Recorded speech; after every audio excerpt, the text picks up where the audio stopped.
আসসালামু আলাইকুম, welcome back to my channel cloudy Annur. আমি মুসলিমা রহমান আছি আপনাদের সাথে। আজকে নিয়ে আসলাম মৃগেল মাছের হাতে মাখা কষা। মৃগেল মাছের হাতে মাখা কষা, এটা আবার কেমন? শুনেই মনে হচ্ছে একটু অন্যরকম। যখন আপনারা পুরো ভিডিওটা দেখবেন তাহলে বুঝতে পারবেন যে আমি কি বলতেছি, কেমন করে এটা রান্না করতে হয়। দেখেই মনে হচ্ছে না যে মাছ জিনিসটা অনেক মজার হয়েছে খাবারটা? আসলে এটা ভীষণ মজার একটা খাবার। চলেন তাহলে রান্নাটা কিভাবে করলাম।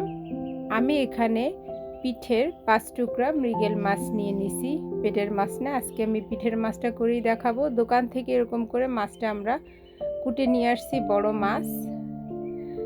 আমি মাছটারে ভালো করে লবণ লেবুর রস দিয়ে ভিজায় রেখে সুন্দর করে ধুয়ে নিচে আঁশটা ফেলে দিয়ে, মাছটা রান্না করার আগে আমার একটা মশলা তৈরি করে রাখা লাগবে। এরকম 7-8টা কাঁচামরিচ, একটা টমেটো, একটা পেঁয়াজ, ধনিয়া পাতা, সাথে আদা রসুন দিয়ে 1 চা চামচ করে আদা রসুন দিয়ে এটা আমি ব্লেন্ড করে নিছি।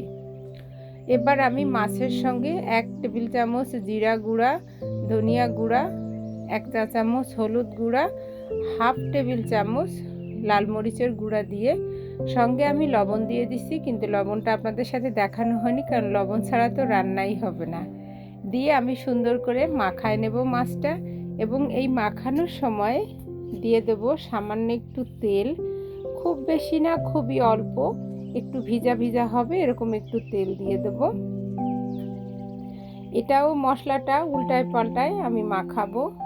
একটু সময় মাখানোর পরে আমি যে বললাম যে স্পেশাল মশলাটা তৈরি করলাম, এই মশলাটা আমি পুরোটা এর ভিতরে দিয়ে দেব।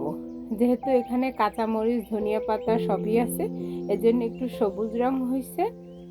সঙ্গে আমি যে বলতেছিলাম যে 1 চা চামচ করে আদা, 1 চা চামচ রসুন বাটা আমি ব্লেন্ড করার সময় দিয়ে দিছি। দিয়ে এটারে আমি খুব ভালোভাবে এর সঙ্গে মাখায় রেখে দিলাম 5-7 মিনিটের জন্য। এবার কড়াইয়ে তেল দিয়ে, তেলটা একটু গরম হওয়ার পরে দিয়ে দেব সেই মাখানো মাছের টুকরাগুলো। আমি যে বলতেছিলাম যে হাতে মাখা, এইটাই সেই হাতে মাখা। এবং এই মাছ রান্নার আরেকটা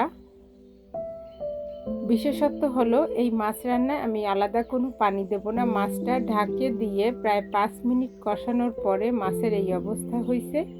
আমি একবার উল্টায় দিয়ে দিলাম, উল্টায় দিয়ে আরও আমি কয়েক মিনিট ঢেকে দেব। ঢেকে দেওয়ার পরে আমার রান্না কিন্তু হয়ে যাবে, কারণ খুব বেশি সময়ে মাছ রান্না একদম লাগে না।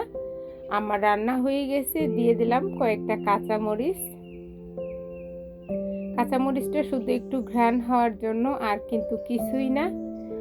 কি কেমন বললাম, রান্নাটা কিন্তু খুবই ঝটপট, খুব সহজে, একেবারে বেশি মজার, একেবারে মাখো মাখো ঝোল করে রান্না করা হয়ে গেল। কেমন লাগলো রান্নাটা? রান্না করে খাবেন, তারপর আমাকে জানাবেন। আপনাদের ভালো লাগাই আমার সার্থকতা। আশা করি আপনাদের রান্নাটা ভালো লাগছে। যদি ভালো লাগে একটা সাবস্ক্রাইব করবেন, সবার সাথে শেয়ার করবেন। এতক্ষণ রান্নাটা দেখার জন্য সবাইকে অনেক ধন্যবাদ।